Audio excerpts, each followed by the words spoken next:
Yerp, yerp, yerp. Welcome back to the channel. Florida State fans, here we are to talk about this week's matchup. Florida State at Wake Forest at 3:30 p.m.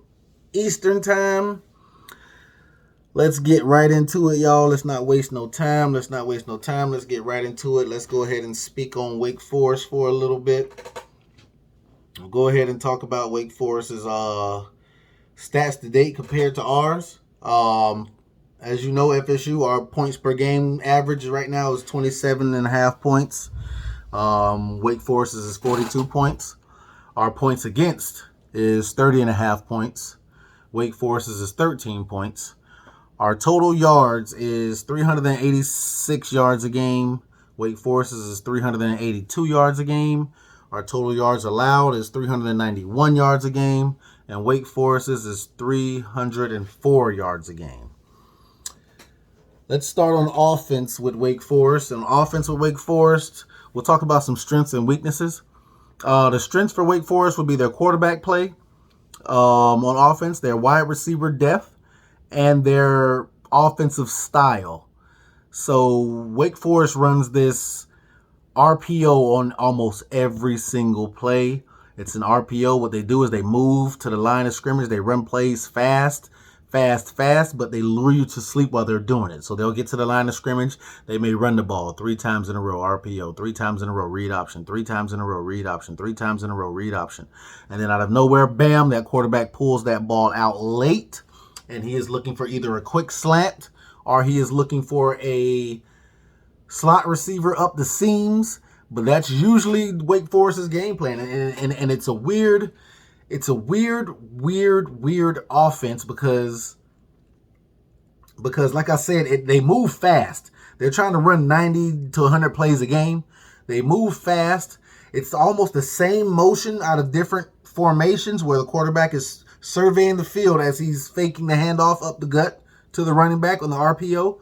But they just lure you to sleep while they're moving fast. They get you tired, and that's what they try to do. They try to keep you on the field where you can't substitute, keep that same personnel that you come out with, and then boom, before you know it, over the top in the seams or a quick slant, and that goes for yards. But that's how they hit you, or maybe a deep post out of the RPO. But these guys will hit you with that, so I do think that is a part of their strength. Their quarterback play has been amazing so far with Sam Hartman, and they have very good wide receiver depth. Got some big guys out there and some guys that can run for sure. As far as weaknesses on offense, I would say running back depth and offensive line play.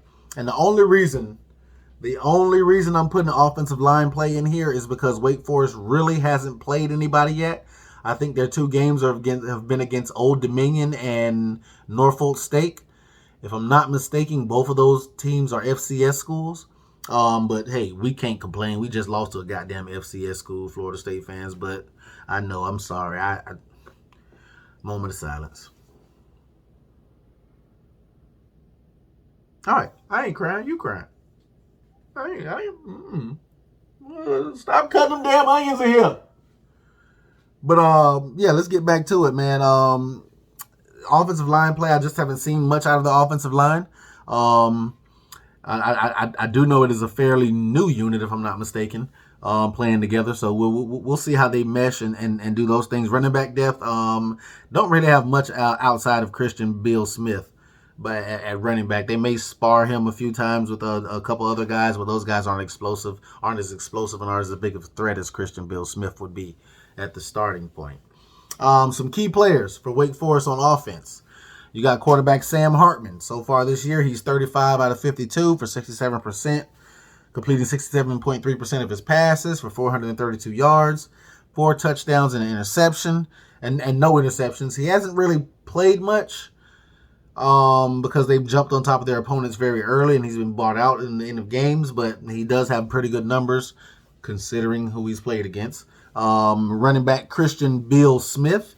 He has 20 carries, 134 yards. He's averaging 6.7 yards a carry, and he does have 3 tugs as well. This is a guy who's going to be very, very, very vital in that RPO. They're going to look to try to get him established early to try to wear down a defense, and then bam, hit you over the top. That's how it goes.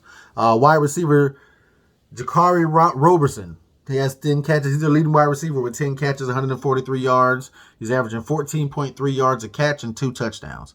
As you can see, these guys are averaging big yards because that's the way the offense is set up. It's set up to boom, boom, boom, over the top.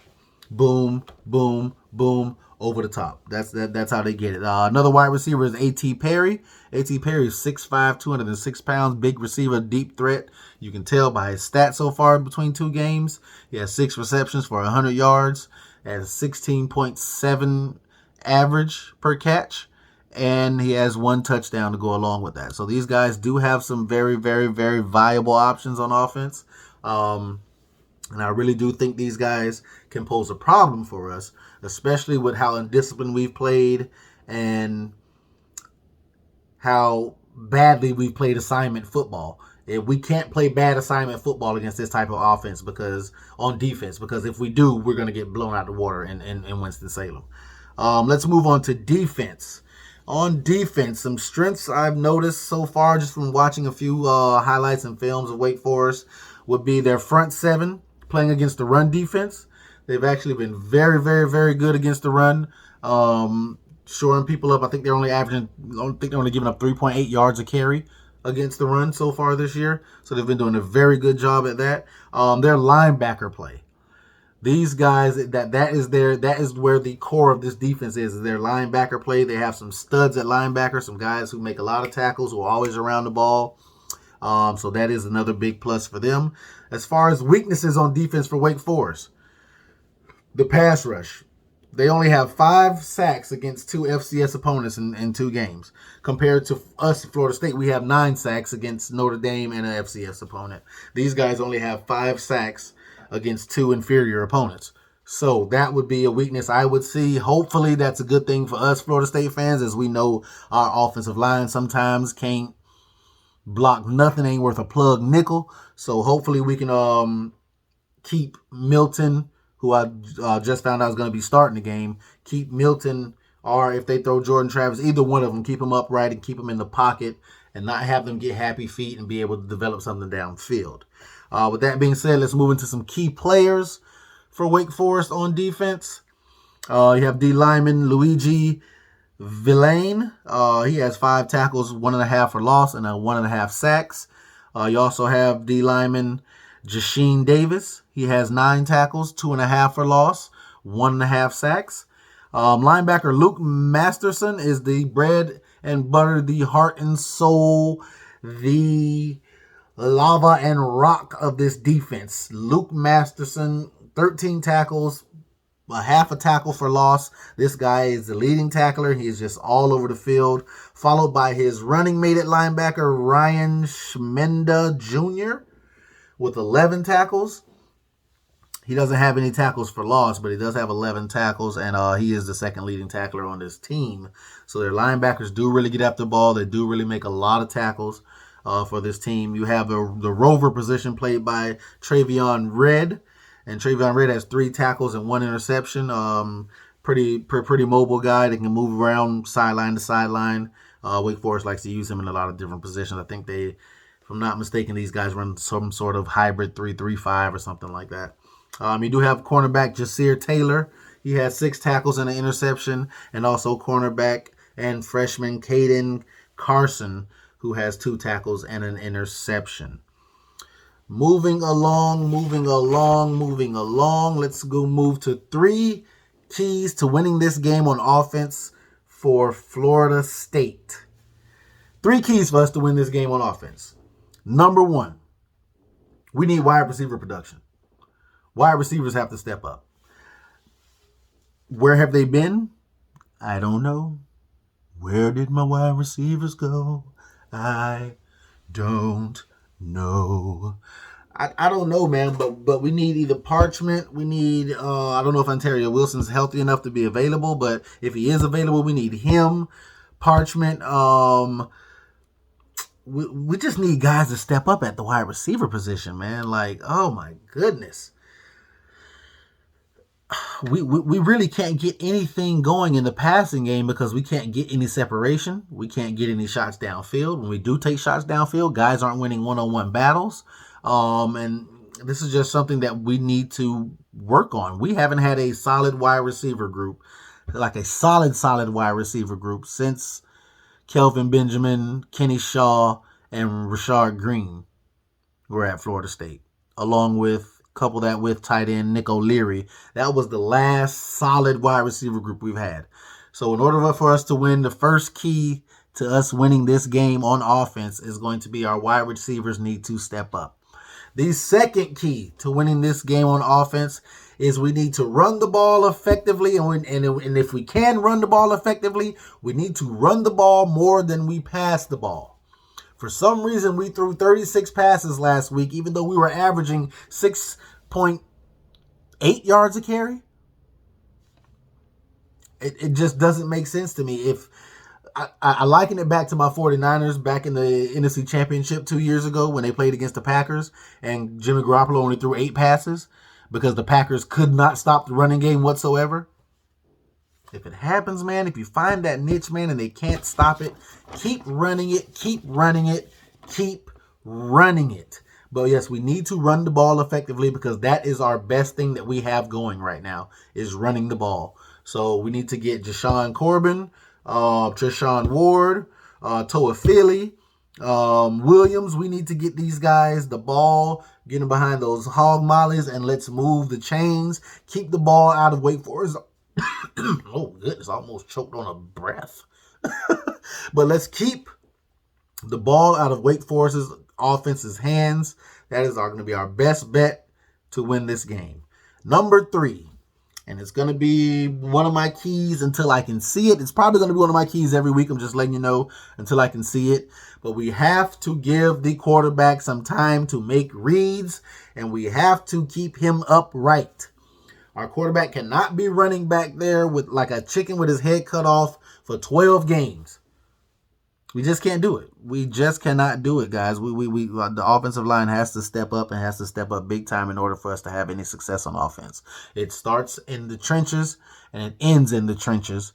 Those guys have to step up and want to dominate the game and dominate it in every phase in the run game, but most definitely in the pass game and setting up protection with Wake Forest defense being, like I said, that weird hybrid 3-3-5 where they can throw blitzes from anywhere, disguise looks from any kind of way that we've seen before.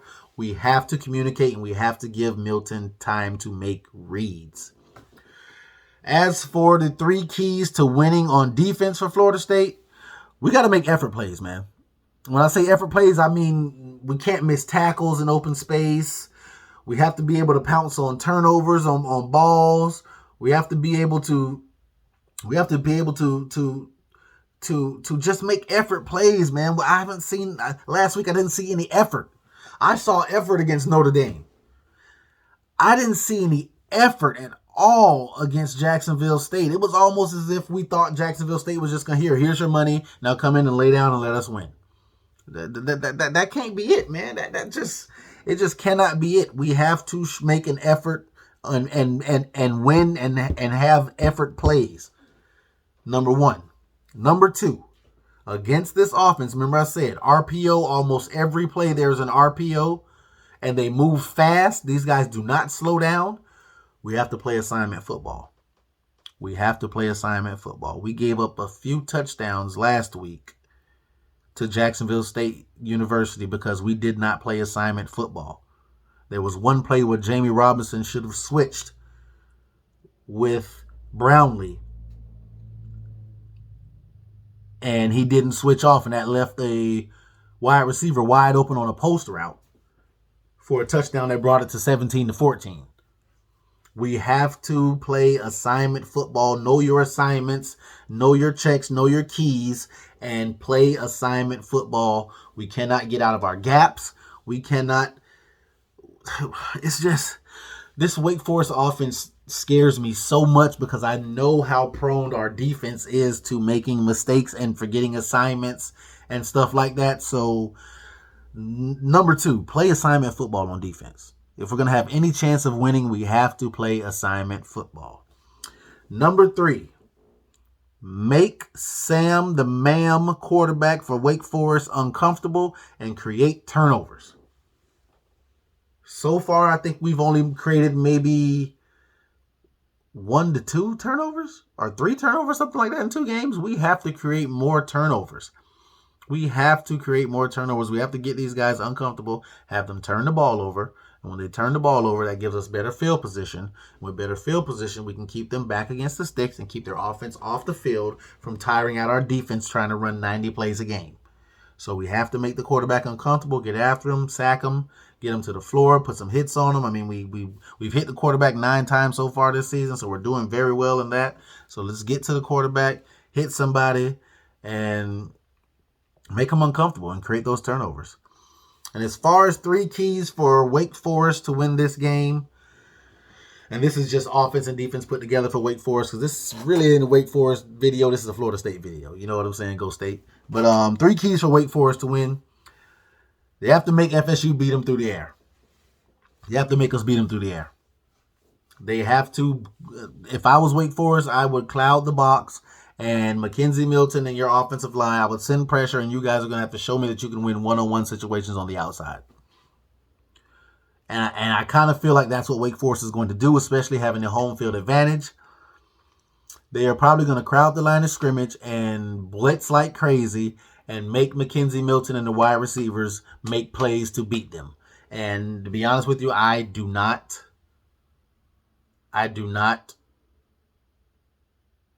lost my words, but I don't blame them. I don't blame them at all. Number 2, their offense has to capitalize on FSU's miscues. If there's one thing that we know, our defense, primarily the defensive backfield and the linebackers in coverage, have miscues in a lot of them. Sometimes they're just out of alignment. Sometimes they're not in the right assignment. Sometimes they just can't cover the guy that they're covering. But Wake Forest's offense has to capitalize on those FSU miscues, because we're going to give you about 4 or 5 a game. Also in penalties. So we're going to give you about 4 or 5 a game in penalties and execution and assignments. Wake Forest has to capitalize on those 4 or 5 a game to beat us. If they don't capitalize on those, then we have a good chance of winning that game. A very good chance. And number 3, big play. Wake Forest, you're at home against Florida State. You guys have to put up big plays in order to win this game. I don't think you can dink and dunk your way down the field. We've shown that we can stop the run. We're only giving up 85 yards a game so far on the ground, but we are giving up 306 yards through the air. So what we have to do is Wake Forest, what you have to do is big play. You want to get chunk plays, big plays the way Jacksonville State was doing when they needed them, and that's going to be a key for you to win this game. Let's talk about 2 key matchups I am looking forward to in this game. The first key matchup is Wake Forest's front 7 versus Florida State's running game. We kind of touched on that a little bit in the 3 keys for Wake Forest to win. But I'm really eager to see how our offensive line and our running game fares up against Wake Forest's front 7. Like I said, they have great linebackers, a pretty decent defensive line, but they have great linebackers who fly to the ball, who can run north and south, or run east and west, and get to the ball. So I definitely want to see how Wake Forest's front 7 stacks against our running game, since our running game is our strength of our offense right now. The other key matchup that I'm willing to look at is FSU's defense versus Wake Forest's spread attack. Versus their spread RPO attack. This is going to be probably the biggest matchup of the game. Can Florida State slow down Wake Forest? Literally. These guys are pushing to run 90 to 100 plays a game if they can get rolling. And we have to find out a way to keep these guys behind the sticks. Because if you keep them behind the sticks, then that makes it harder for them to get back to the line of scrimmage and to run a quicker play, because now you're off balance with the yardage. But if they can get ahead of the sticks, it's going to be a long night for Florida State. So I'm definitely very eager to see FSU's defense versus Wisconsin. Oh my goodness, versus Wake Forest's spread attack. And with that being said, my score prediction for this game. Unfortunately, Florida State fans, I have Wake Forest winning this game 34-30. Until Florida State shows me that they can play mistake-free football, especially on defense and on the offensive line, I don't have much faith in those guys. So I'm going to go Wake Forest 34, FSU 30. Again, Wake Forest 34, FSU 30. I think it'll be a shootout. I think it'll be a classic game. But I think just at the end, I think one of those, we're going to make one or more miscues or mistakes than Wake Forest is, and that's going to cause them to pull the game out. You guys let me know your thoughts and score predictions in the comments. Always remember to like, comment, and subscribe, and hit that notification bell to be notified on new content. And I am Rail, and I have a damn sports opinion. Signing off.